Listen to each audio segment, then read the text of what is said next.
Okay, here is your last example for 2.2. It's example 6. It's on page 95. Okay, thankfully they're all pretty short. Solve for an angle given its approximate sine, cosine, or tangent value. So this is going to work the same as the last one, except before we had an exact value. So we had root 3 over 2, for example. So that's not rounded, that's an exact value. And here we have a rounded value, okay, and we're just going to do the same thing, okay? So remember what those 3 steps were. Okay, I'll just flip back to them real quick. Determine which quadrant it'll be in, solve for the reference angle, and sketch the reference angle and find the standard position angle, okay? So we're going to do that, figure out what quadrant it's going to be in. Okay, I didn't do this last time. That's why I made my mistake and did a little extra work. Okay, we can go in any of the 4 quadrants because we're looking between 0 and 360. Okay, possibly including 0. And we have a negative cosine value, okay? And so negative cosine values appear in the 2nd and the 3rd quadrant. So we're actually going to have 2 angles here, okay? And they're going to be in the 2nd and the 3rd quadrants, okay? So we'll start by solving for our reference angle.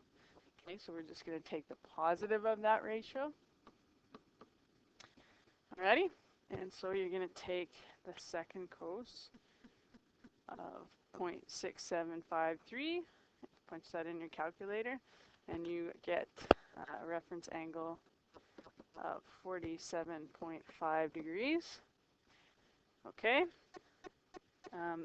So let's draw that reference angle. We'll just sketch it in the 2nd and the 3rd quadrants. So it's going to be like right here and right here.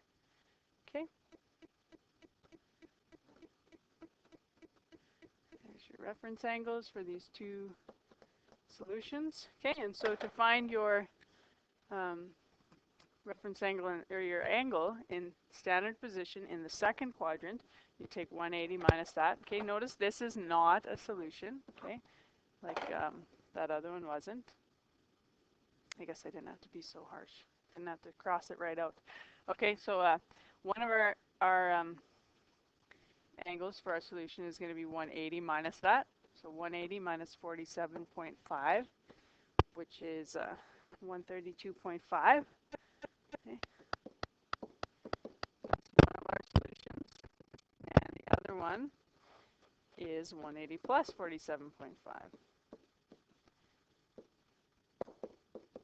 Okay, so 227.5. So these are the 2 angles that will have that same cos value, the 2 angles between 0 and 360 that will have a negative 0.6753 as their cosine.